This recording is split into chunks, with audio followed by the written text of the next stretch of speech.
Bonjour à tous et bienvenue dans cette nouvelle vidéo. Aujourd'hui on fait une petite vidéo FAQ puisque je vous avais posé, je vous avais demandé si vous aviez des questions à me poser dans une vidéo précédente. Ça fait un moment maintenant, non c'était pas dans une vidéo d'ailleurs, c'était en post et il y avait aussi sur Insta. Donc voilà, j'ai eu quelques questions, je vous avoue que celles sur Insta, j'ai pas pu les noter parce que vous savez ça dure 24 heures et après les réponses elles s'effacent et j'ai oublié de les noter. Donc désolée, si vous avez d'autres questions, donc n'hésitez pas à les poser en barre d'infos, j'y répondrai.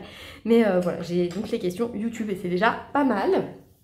Donc la question qui est revenue assez souvent, j'y avais déjà répondu, mais bon, c'est vrai que ça fait un moment et que bah voilà, la chaîne, voilà, il y a plein d'abonnés qui sont arrivés et qui n'ont peut-être pas regardé toutes les vidéos de la chaîne, ce que je comprends parfaitement, et donc qui n'ont pas la réponse à des questions de base. Alors j'ai pas eu le comment t'appelles-tu, donc au cas où quand même, je le dis, je m'appelle Lucie, on sait jamais, hein, pour ceux qui ne me connaissent pas trop ou qui tombent là-dessus, enfin voilà. Et la première question que j'ai eue plusieurs fois d'ailleurs, c'est comment j'ai commencé le colo, comment j'ai découvert l'univers du coloriage. Donc comment j'ai découvert l'univers du coloriage, c'est pas pareil, parce qu'en fait j'ai découvert ça quand je faisais du bullet journal. En fait je regardais beaucoup de vidéos sur le matériel, sur tout ça, et j'étais déjà tombée sur des vidéos de présentation, de bibliothèques de livres de coloriage et tout, et je me disais mais ils sont tarés les gens, pourquoi ils s'achètent ça, enfin, ça sert à rien. C'était surtout des vidéos sur le Disney et je me dis mais pourquoi ils font ça, n'importe quoi, bon, voilà quoi, la fille qui juge, et maintenant on me juge également, hein, donc voilà, je suis consciente de tout ça, mais en tout cas voilà, ça a été ma première réaction quand j'étais tombée sur des chaînes. Donc c'est comme ça que j'ai découvert l'univers du coloriage. Et puis en fait, quand ils ont annoncé le premier confinement, en avril 2020, j'ai été vite chez Cultura, chez Action, tout ça, pour essayer de trouver des activités à faire à mes enfants, puisque je voulais vraiment qu'ils qu'ils passent pas leur confinement devant la télé, puisque chez nous, ils regardent pas la télé en fait, donc voilà. Et j'ai trouvé, je suis tombée donc, chez Cultura sur les coloriages Disney Art Therapy, et je m'étais dit, parfait, au moment de la sieste et des plus petits, je ferais ça avec mon grand, un petit temps calme comme ça. Moi, ça me dérangeait pas de colorier, puisque je faisais du mandala. J'avais un livre de mandala, alors je le coloriais pas très souvent, mais voilà, j'allais dedans de temps en temps. Donc voilà, c'était l'idée, c'était de faire une activité avec lui, un temps calme. Et il y avait ça, donc j'avais acheté le mini-bloc Love Stories, et finalement en fait, je me suis prise au jeu et je l'ai fait sans lui parce que ça l'intéressait absolument pas, il avait pas envie de le faire. Donc au début je l'ai fait dans l'ordre, vous l'avez sûrement vu ce premier livre de colo, hein, j'en ai fait une quarantaine quand même à l'intérieur avant d'en acheter un autre, donc c'est quand même pas mal, hein. Et donc voilà comment j'ai commencé le coloriage tout simplement. Donc au début j'avais vraiment qu'un seul livre et pendant un mois presque je m'y suis tenue, même plus d'un mois. Pensais-tu que tu ouvrirais une chaîne? Initialement, en fait, quand j'ai commencé le colo et je me suis dit j'aimerais bien partager un peu là-dessus et tout, je m'étais dit que j'allais ouvrir une chaîne, puisque en fait, une fois que j'ai eu mon mini-bloc Love Stories, j'avais envie d'améliorer un peu, donc j'avais regardé des vidéos et j'étais notamment tombée sur une vidéo que Morgane venait de sortir à l'époque, Dévation de Morgane, qui m'avait vraiment, voilà, je m'étais dit mais ça c'est génial comme vidéo. C'était la vidéo quoi acheter pour débuter. Elle était en 2 parties je crois, mais c'était vraiment pile au moment du confinement, donc voilà, ça tombait vraiment à pic. Et en fait suite à cette vidéo je m'étais dit voilà, moi aussi je vais avoir envie de partager peut-être et tout, et j'avais déjà réfléchi à une chaîne YouTube en me disant juste quand j'ai commencé, hein, peut-être que je partagerais sur YouTube, ce serait chouette et tout. Et puis j'en avais parlé à mon compagnon qui m'a dit mais n'importe quoi, pourquoi tu veux faire ça, va sur Insta. Moi je connaissais très peu Instagram, j'avais juste un compte perso voilà, où je partageais avec ma famille et tout. Et donc du coup voilà, je me suis un peu plus penchée sur la question et j'ai ouvert un compte Insta, ça me paraissait bien plus adéquat finalement pour commencer.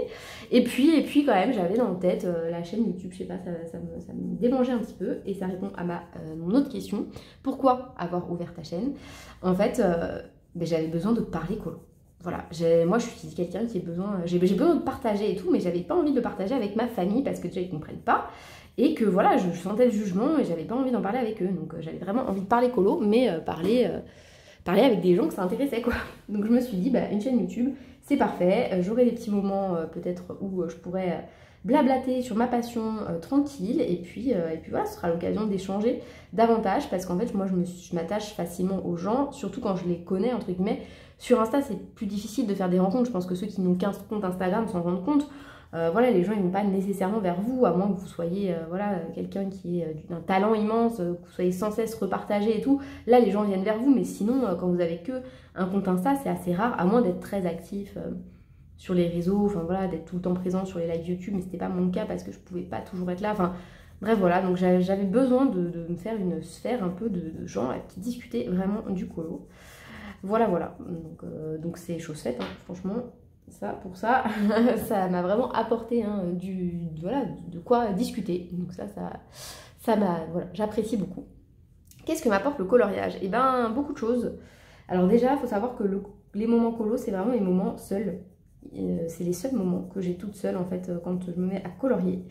Ça m'apporte pas vraiment de l'apaisement, enfin ça me détend pas plus que ça de colorier, enfin voilà, je sais pas, c'est pas une détente absolue. Après moi je suis jamais vraiment détendue, hein, faut le savoir, je suis quelqu'un qui suis toujours au taquet surtout, j'ai toujours besoin d'être en action, de faire quelque chose, enfin voilà, glandouiller chez moi, j'aime bien le faire, enfin je dis toujours ah, j'aimerais bien faire ça, mais en fait dès l'instant où j'ai une journée, jamais je glandouille, vous voyez ce que je veux dire, ça c'est vraiment le truc, mon conjoint il arrive pendant 6 jours à rien faire, à pas bouger de la maison, s'il a pas besoin de bouger de la maison, vous voyez, moi j'arrive pas à faire ça quoi, je comprends pas comment il fait, là par exemple, cette semaine de vacances, j'avais rien à faire de particulier, j'ai mis mes enfants au centre de loisirs en me disant bah, tu vas te reposer, tu vas te détendre.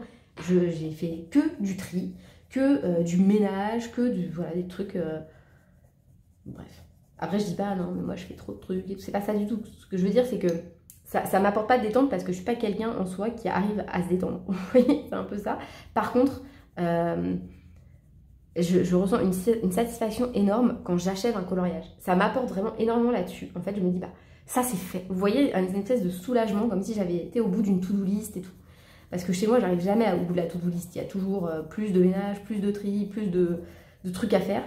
Et là, voilà, ma to-do list, c'est bon, je peux cocher un truc. Et ça, c'est une satisfaction mais énorme. Je sais pas si ça vous fait ça aussi, rassurez-moi. Dites-moi que je suis pas la seule tarée. Donc voilà, je vous ai même pas dit, je suis dans le Blanche-Neige de Amandine Young. Oui, moi je colorie, mais je vous dis même pas. Hop. Donc je fais ce colo, c'est un duo avec Audrey, de la chaîne Audrey Mog. Et voilà, je sais pas pourquoi je la fais bleue, je la voyais bien bleue, voilà. Donc l'idée c'est de reprendre aussi la même couleur de ses cheveux ici, donc du noir et tout, on verra après. Et là pour les petites framboises, j'ai passé une couche d'aquarelle nacrée et ensuite j'ai essayé d'ombrer un petit peu, mais celle-ci je ne les ai pas encore ombrées, pareil pour les feuilles. Et voilà, donc ça c'était la petite parenthèse coloriage. Comment je m'organise entre le colo et les enfants et le travail? Difficilement. C'est pour ça aussi que je colorie que le soir, quand ils sont couchés, entre deux réveils de ma fille qui dort très mal, comme vous le savez, peut-être. Voilà, c'est pas évident. En fait, si vous voulez, moi j'ai un temps partiel pour m'occuper, non, mais voilà, j'ai un temps partiel de droit, donc je l'ai pris. Donc je suis à 70%, exactement. 70% dans la vie d'un prof, puisque je suis enseignante pour ceux qui l'ignorent. Ça représente 13 heures devant effectif, donc 13 heures devant élèves. En gros, il faut multiplier par 2 entre les corrections, tout ça. Donc, on va dire que je travaille 13 fois 2, 26 heures par semaine. Là, vous vous dites, bah, ça va, 26 heures, normalement, elle arrive à s'organiser. Oui, j'arrive à m'organiser seulement. En fait, j'ai les mêmes horaires que mes enfants, donc ils sont toujours là. Vous voyez ce que je veux dire? C'est-à-dire que, hormis le mardi matin, qui est la matinée où je suis seule, et où finalement, bah, souvent, je fais des vidéos YouTube parce que bah, ça me plaît, tout simplement. Sinon, ils sont toujours avec moi, donc les heures de trou que j'ai au lycée, puisque sinon je suis tout le temps au lycée, hein, du lundi matin au vendredi après-midi, je suis tous les jours dans mon établissement scolaire, sauf le mardi matin donc. Le mardi matin souvent c'est YouTube, et puis en fait les heures que je vais avoir en trou dans la journée, je m'en sers pour les corrections. En fait si vous voulez, moi quand j'arrive au travail, je prends pas mon petit café avec mes collègues, machin, j'arrive au travail déjà c'est la course parce que je suis souvent en retard. Bah voilà, les bouchons, le machin, le truc. Je file à la photocopieuse, donc il faut que je trouve un ordi, parce que les ordis, on n'en a pas beaucoup. On est une centaine de profs et on doit avoir 8 ordis. Je cours aux ordis pour essayer d'en trouver un libre. Je lance mes photocopies, parce que souvent, bah voilà, hein, il faut... j'en ai pas tous les jours, les photocopies, mais j'en ai de temps en temps. Je lance mes photocopes, je vais en cours, parce que ça sonne direct. Souvent, j'oublie mon livre entre-temps dans mon cahier, enfin voilà, c'est la course. Hein. De toute façon, quand je suis au lycée, c'est tout le temps la course. Je sors de cours, je file dans la salle des profs, et je me mets à corriger. Donc souvent j'essaye de m'isoler dans une petite salle à part parce que sinon mes collègues me parlent et même si j'adore discuter avec eux, bah, en fait j'ai pas le temps, il faut que je corrige. Donc je corrige mes copies, je prépare mes cours, voilà, faut savoir que moi je ramasse beaucoup de production écrite, voilà, parce que je trouve que c'est mieux de... Plus je corrige en fait et plus je me dis je suis plus près de leur niveau, on va dire. Donc bref, voilà, je le corrige énormément, et c'est de ma faute, hein, ça je pourrais très bien me dire, bah non, tu corriges moins, et puis tu ramasses moins, mais en fait non, j'arrive pas. Donc voilà, donc je fais tout ça, quand il y a un ordi de dispo, je prépare un peu mes séances d'après, pour pas être non plus à l'arrache et improviser, parce que ça c'est vraiment le stress absolu de devoir improviser quand vous êtes devant 35 élèves de lycée. Voilà, mais même devant tout le monde, hein. Improviser c'est pas évident pour tout le monde, en tout cas moi ça l'est pas. Donc, et puis ensuite, et ben en fait donc toute ma journée elle est comme ça en fait, hein, je cours partout, voilà, même pour manger, souvent je me dépêche pour, pour vite, ben voilà, m'avancer pour avoir le moins de trucs à faire chez moi en fait. Et en fait quand je quitte le travail, souvent bah, je file à l'école, chercher mes enfants, à la crèche, chercher ma fille. Alors il y a mon conjoint qui travaille pas en fait, hein, commence à reprendre une activité, mais qui, on va dire, qui est très souvent à la maison, et surtout qui est dispo pour les enfants. Mais en fait, je sais pas, psychologiquement, je me dis, j'ai fait des enfants, il faut que je m'en occupe, quoi. Enfin, j'ai envie de m'en occuper, en fait. C'est pas une obligation, mais j'ai envie de le faire, donc c'est vrai que du coup, bah, je m'octroie assez peu de temps perso, en journée en tout cas, mais c'est comme ça, c'est pas grave, hein. Et c'est pas du tout pour faire la morale à celles qui les laissent, parce que moi aussi, hein, je les fais garder, regardez là pendant les vacances, ils ont été au centre de loisirs, et je me suis fait violence, je me suis dit, bah non, c'est bon quoi, il faut aussi que j'ai du temps pour moi, et puis eux en plus, ils sont contents d'aller au centre de loisirs, c'est ça le pire, hein. C'est que moi je culpabilise, mais en fait en vrai, ils sont super contents. Donc voilà, donc c'est comme ça que je m'organise, en gros, c'est la course tout le temps, et le soir, c'est colo. Tranquille. Alors parfois devant une série avec mon compagnon, mais souvent non. Souvent c'est devant des vidéos colo. Lui il est à côté, sur le canapé, et on fait deux trucs à part, mais côte à côte. Ça nous gêne pas spécialement. Après on a toujours fait plus ou moins ça. On n'a jamais été trop à vouloir faire des trucs absolument ensemble. Comment je m'organise, ça c'est fait. Le livre que j'aimerais finir en premier. Bah écoutez, j'en ai pas. J'ai pas d'objectif particulier. C'est vrai que si je finissais le season, je serais contente, mais il me reste encore tellement de colos à l'intérieur que voilà, j'ai pas trop d'espoir. Idem pour le Disney Vitro. Ce seraient mes deux livres que j'aimerais quand même finir à terme. Voilà, c'est les deux seuls entre guillemets. Sachant que j'ai déjà fini le Astro Inklings de Dania Bond, hein, donc voilà. Finir un livre, c'est plus mon objectif, on va dire. Top 3 de mes crayons de couleur préférés. Alors ça, bah, j'y réfléchis il n'y a pas longtemps parce que je l'ai dit dans un vlog, je crois, il me semble. Donc mon top 3, aujourd'hui, ce serait... Alors, il y a un an, parce que c'était par rapport à il y a un an. Il y a un an, mon top 3, c'était Luminance, Lightfast, Polychromos. Voilà. Aujourd'hui, ça a tout changé. Aujourd'hui, ce serait Hyrogiten, Pablo, Colline. Pas forcément dans cet ordre-là, mais à peu près, voilà. Hyrogiten, Pablo, Colline. Pourquoi? Parce qu'en fait, je me rends compte que ça correspond mieux à ma façon de colorier. Je préfère leur nuancier. Voilà, je sais pas. Voilà. Ces trois gammes-là ensemble, bah, ça me suffit. On va dire, je pense que je pourrais garder que ces gammes-là de crayons couleur. Après, les Pablo, le problème, c'est qu'il y a certains papiers sur lesquels ils passent pas super bien. Mais là, par exemple, alors j'ai pas de Pablo. Évidemment, j'ai des polis, un Hyrogiten. Mais voilà, vous voyez, j'ai ombré les framboises avec le Pablo et je trouve que ça rend hyper bien. Donc voilà, ce serait mon top 3 actuel, et puis dans un an ça aura peut-être changé, hein. Puis, heureusement, j'ai envie de dire, c'est cool de découvrir de nouvelles choses, et puis tout ça. Ensuite, est-ce que j'ai d'autres passions? Non, j'ai jamais eu une passion aussi dévorante, on va dire, que le coloriage. J'ai jamais eu ça, voilà. Et c'est pour ça aussi que j'y tiens, entre guillemets, c'est parce que voilà, j'ai fait de la musique, voilà, je faisais du piano, ça me passionnait pas spécialement, j'aimais bien le faire, mais c'était pas une passion, je me disais pas, oh, j'ai mon livre, vite, je fais du piano, vous voyez ce que je veux dire? J'étais fan des bougies parfumées, donc on peut considérer que c'était une passion, j'avais un blog et tout, enfin voilà, c'était vraiment quelque chose, je guettais les sorties, je savais tout sur ce que ça contenait, chaque bougie, je savais exactement ce qu'elle sentait, enfin voilà, mais c'était pas aussi dévorant que ça. Voilà, là, le colo, c'est vraiment, ça a pris une part dans ma vie impressionnante. Est-ce que je pratique d'autres loisirs créatifs? Alors, oui, je fais un peu de scrapbooking, mais de moins en moins. J'ai fait beaucoup de tricot à un moment, mais voilà, et je faisais du point noué, notamment des tapis pour mes enfants en point noué. Mais tout ça, j'ai arrêté, quoi. Enfin, franchement, j'ai plus envie. Avant, quand on regardait une série avec mon conjoint, mais ça me venait même pas à l'esprit de pas tricoter. C'était mon truc, quoi. J'aimais trop tricoter. Mais maintenant, genre, jamais plus je reprends mes aiguilles. Et je me dis jamais, ah tiens, j'ai envie de tricoter. Non, j'ai mis toujours que j'ai envie de colorier, quoi. C'est jamais, ah, j'ai envie de tricoter.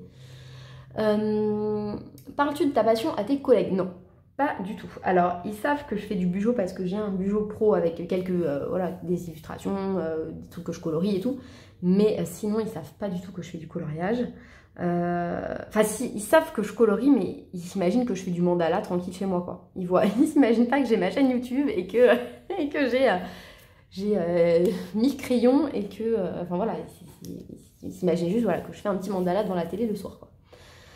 Un achat que je regrette, oui, sûrement, je sais pas. Là, comme ça, je vois pas. Bah, un peu tous les produits, vous savez, nouveaux que j'ai acheté sur Craftelier, un peu sur un coup de tête en me disant, ah bah tiens, je vais prendre. Et les Posca. Les Posca qui m'ont coûté une blinde et que j'utilise jamais. Ça aussi, je regrette un petit peu. Pendant un mois, si tu pouvais utiliser un seul médium, qu'est-ce que ce serait? Les crayons de couleur, à sec. J'ai le droit de répondre ça ou pas? Sinon, si vraiment je peux pas utiliser les crayons de couleur, je dirais que je prendrais mes... Qu'est-ce que je prendrais si je pouvais utiliser un truc? Bah, de l'aquarelle peut-être. Il y aurait moyen de s'en sortir avec le matériel aquarellable. Voilà, moi les pastels et tout, je suis pas assez douée donc non. Mais bon, les crayons de couleur à sec. Et si c'est un peu de la triche parce que ce serait trop facile, de l'aquarelle éventuellement. Mais bon. Je peux pas dire que les stickles sont d'accord, hein, ce serait un peu bizarre de faire un colo stickles, mais ça se tenterait. Pendant un mois, un seul média, c'est bon. Colo, est-ce que... Ah oui, c'était une question super intéressante, je crois que c'est Frédéric qui l'a posée. Donc Frédéric, merci. Alors, parce que je vous remercie pas toujours individuellement, mais Frédéric, c'est une personne, c'est un peu comme Béa. Elle commente très souvent, elle a toujours des mots hyper gentils, hyper rassurants, enfin... Voilà, c'est une perle parmi mes abonnés, même si vous êtes tous des perles, hein, c'est pas la question, mais voilà, il y en a certains, ils laissent des commentaires quasi systématiquement et toujours des choses vraiment, mais voilà, qui font hyper plaisir parce que bah, ça encourage, ça, voilà, tout ça. Donc bref, merci Frédéric pour ton soutien, pour ta présence, tout ça, et merci pour ta question. Est-ce que j'ai un colo qui m'a rappelé un livre? Certainement. Certainement que dans tous les colos que j'ai réalisés, il y en a qui m'ont rappelé des livres, mais le dernier en date, on va dire, c'est mon colo dans le Summer Night. Donc je vous le montre. Hop là. Il s'agit de celui-ci. Il n'est pas totalement terminé. Il faut que je rajoute dans mon corps quelques paillettes et tout. Et celui-ci, en fait, il me fait penser au livre The Secret Garden. Je ne sais pas si vous l'avez lu ou si vous avez vu le film. Donc l'histoire, c'est une petite fille qui revient des Indes, je crois. Et qui arrive dans une maison anglaise qui recèle plein de secrets. Il y a un petit garçon malade, il y a... Voilà, et en fait, elle trouve une clé, elle trouve... voilà, bref, peu importe. Et donc ce colo, ça m'y fait penser. Voilà, un petit jardin luxuriant, tout ça. Mais globalement, quand je colorie la végétation, il y a beaucoup de fleurs et tout, ça me fait beaucoup penser au livre La faute de l'abbé Mouret de Zola. Je sais pas si vous l'avez... Si vous l'avez déjà lu, alors c'est pas du tout plus connu dans les Rougon-Macquart, mais ce livre en fait, il raconte l'histoire d'un abbé qui tombe amoureux, hein, tout simplement, et qui commet le péché de chair, on va dire ça comme ça. Et en fait, il rencontre une jeune fille qui a du caractère et tout, dans un jardin luxuriant et tout. À chaque fois que voilà, je fais de la végétation, des fleurs et tout, ça me fait penser à ce livre. Voilà, c'est un livre que j'avais lu ado et qui m'avait pas mal marqué parce que je sais même pas pourquoi. De toute façon, Zola, je sais pas. Ça m'a toujours marqué ces livres, même les pas connus, même ceux qui racontent pas des trucs palpitants, je sais pas. Voilà, c'est mon auteur préféré, on va le dire comme ça. Ce sera plus simple. Ah oui, ça c'était Panoramimix, je m'en souviens parce que elle pense qu'à la bouffe, Panoramimix. Quelle est ma gourmandise préférée et mon plat préféré? Alors, gourmandise préférée, franchement, je ne saurais pas choisir, j'aime trop tout. En fait, je suis hyper gourmande, moi. J'ai une préférence pour les trucs au chocolat, je dirais, quand même. Si j'ai le choix, vous savez, dans les desserts et tout, je prends rarement les trucs à l'ananas, genre le carpaccio d'ananas, non, je ne prends pas. Moi, je prends les trucs genre pomme caramel ou chocolat, ça c'est, voilà. Et si vraiment, vous savez, j'ai le choix entre tout ce que je veux, je dirais, j'aime les gaufres au Nutella. Mais le Nutella, vous savez, plein d'huile de palme est très mauvais pour la planète. Donc je le fais jamais parce que Bah parce que voilà, mon éthique me dit que c'est pas très bien, donc c'est assez rare que je craque là-dessus, mais voilà, si j'avais un choix absolu, ce serait ça, je pense. Et mon plat préféré, et ben tout ce qui est à base de pâtes, j'adore. Mais j'aime aussi énormément la nourriture asiatique. Voilà, donc si c'était un plat que moi-même je peux faire, je dirais les lasagnes. Si c'est un plat que je peux commander, acheter, enfin voilà, tout fait, c'est soit les raviolis vapeur vietnamiens, ça j'adore, soit les sushis. Voilà, donc les pokéballs, tout ça. C'est mes trucs préférés. Et bien écoutez, on est pas mal hein, sur sa petite tenue bleue. On va pouvoir commencer les cheveux. Et Panoramix m'avait aussi demandé de faire un petit bilan de mes 1 an sur YouTube. Donc j'avais fait un petit bilan dans ma vidéo bilan 2021. Sur YouTube, j'en avais parlé, mais c'est vrai que voilà, là, ça s'y prête aussi. Ce bilan des 1 an sur YouTube, il est globalement très positif. Il y a un peu de négatif, mais il y a beaucoup de positif. Donc déjà, le positif, c'est les rencontres. Voilà, avoir parlé à plus de gens en 1 an que ce que j'avais parlé sur l'année d'avant où j'étais que sur Insta. Ça, c'est du positif. Après, là-dessus, c'est aussi négatif dans le sens où forcément, ça attire aussi des gens qui sont pas forcément bienveillants. Voilà, des critiques qui peuvent nous faire du mal alors qu'on ne s'expose pas sur YouTube pour recevoir des trucs désagréables. Après, j'en ai pas beaucoup vu, hein, mais vous voyez, c'est... Des fois, on a des petits doutes, des petites remises en question parce que le dislike, ça fait jamais plaisir, hein, qu'on se le cache pas, même si on les regarde pas et que voilà, quand on tombe dessus, on dit bah ouais, ça c'est pas très sympa quoi. Voilà, donc disons que voilà, il y a beaucoup de positifs, donc les rencontres. Il y a aussi le fait que ça me permet de parler de ma passion, en fait, dès que j'en ai envie, dès que j'en ressens le besoin, hop, je prends ma caméra et je parle avec vous de tout ce qui m'intéresse, quoi. Donc ça, c'est hyper cool. Et puis voilà, en fait, c'est mon cocon. Le colo, ma chaîne YouTube, c'est qu'à moi. Personne n'est au courant. Dans ma vraie vie, on va dire. Voilà, c'est ma bulle à moi. Il n'y a que moi ici et ça fait du bien en fait quand vous êtes... alors je sais pas, quand on n'est pas parent, peut-être que ça fait pas exactement le même effet, mais moi en fait ça me fait du bien d'avoir un lieu où personne ne vient, vous voyez, parce que même quand je suis aux toilettes, on vient me déranger, mais là ici, sur YouTube, c'est mon espace. Il n'y a personne de ma vie, de ma vraie vie, qui vient y mettre son nez, normalement. Hein. Alors à moins que vous me connaissiez en vrai et que vous vous traîniez par là, dans ce cas-là, manifestez-vous s'il vous plaît. Parce que ça se fait pas trop de m'espionner. Mais sinon, voilà, c'est mon cocon, ma bulle. Et ça, c'est énorme. Donc, merci à tous de me permettre de vivre une vie un peu parallèle une fois que mes enfants sont couchés. Ça fait du bien. Quelles illustrations? Et puis le bilan, voilà, c'est aussi le fait que, malgré tout, en 1 an, vous êtes pas mal à m'avoir rejoint. C'est vrai que pour ça... je dirais, si je devais donner un conseil à des chaînes voilà, qui décollent pas, parce que ça arrive aussi hein, que vous lanciez sur YouTube et que ça décolle pas, il n'y a pas de raison, je pense. En fait, c'est juste pas de chance, parce qu'avec l'algorithme de YouTube, c'est un peu comme l'algorithme d'Insta, et voilà, il y a des chaînes qui passent à la trappe, ce qui est pas juste du tout, mais malheureusement, c'est comme ça. Je dirais que ce qui permet éventuellement de décoller un peu, c'est la régularité. Et puis, de mettre les bons mots-clés dans les titres. Moi, j'essaye de mettre au maximum colo pour montrer que c'est une vidéo colo, c'est pour attirer les gens qui seront intéressés par ça, puisque moi-même je fais des recherches dans la barre de recherche et en fait, souvent dans mes recherches, il y a écrit colo à un moment ou un autre, ou coloriage. Donc voilà, je dirais ça. C'est important parce que voilà, il y a des gens parfois ils critiquent un peu, ah t'as mis un titre putaclic, oui, mais c'est normal si on veut avoir un peu de visibilité. Et puis on ne fait pas YouTube pour être tout seul dans son coin, faut pas se leurrer. Moi j'ai ouvert ma chaîne, c'était pour discuter avec des gens, pour partager. C'est pas, voilà, je comprends pas YouTube quand on décide de snobber tout le monde et de pas répondre aux commentaires et tout, je comprends pas quoi. Donc bref, ça c'est pas la question, mais vous voyez, si vous mettez les bons mots-clés, même si comme ça de prime abord ça peut paraître un peu putaclic, non, en fait ça l'est pas, parce que les gens intéressés par votre contenu vont cliquer dessus et potentiellement s'abonner, enfin voilà, c'est... ça m'a permis de comprendre un peu les réseaux sociaux, voilà, et c'est pas plus mal, hein, parce que ça fait partie de la culture actuelle, hein, de connaître un peu comment ça fonctionne. Enfin, j'ai eu des questions, je crois que c'était Béa qui avait posé ces questions-là. Oui, j'ai retenu pour certains, j'ai pas retenu pour tous, mais je sais que ça c'est Béa. Quelles illustrations j'aime le plus? Et celle que j'aime le moins. Alors, celle que j'aime le plus, ben, ça va un peu être redondant avec mon tag Anna Carlson. Celle que j'aime le plus, les portraits et les fleurs. Voilà, ça c'est des trucs que j'aime énormément. Ou des fruits, enfin vous voyez, des trucs, des petits trucs à colorier, j'aime bien.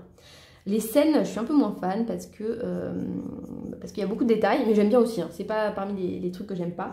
Par contre, parmi ce que j'aime le moins, il va y avoir les pages collections qui n'ont aucun rapport les uns avec les autres. Si par exemple c'est les clés du colo d'à côté de celui que je vous ai montré tout à l'heure, hop, je remonte.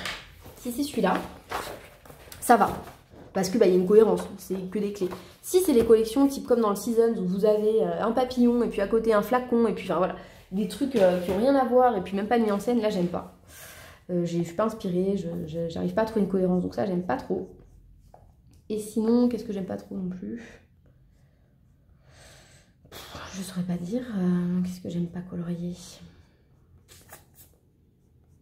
Ah si, j'aime pas colorier les bâtiments, j'aime pas trop ça. Les bâtiments, les maisons et tout, je suis pas spécialement fan. Je préfère colorier la nature. Voilà. Bâtiments, maisons, c'est pas mon gros délire. Après, ça me dérange pas d'en faire de temps en temps, mais c'est pas un livre vers lequel je me tournerais. Par exemple, le dernier Rita Berman, je l'ai pas acheté parce que justement, enfin déjà parce que je colorie plus de Rita Berman, mais voilà, ça m'a pas du tout attiré son thème là sur le voyage en Europe avec beaucoup de bâtiments et tout, ça me plaisait pas trop. Donc voilà.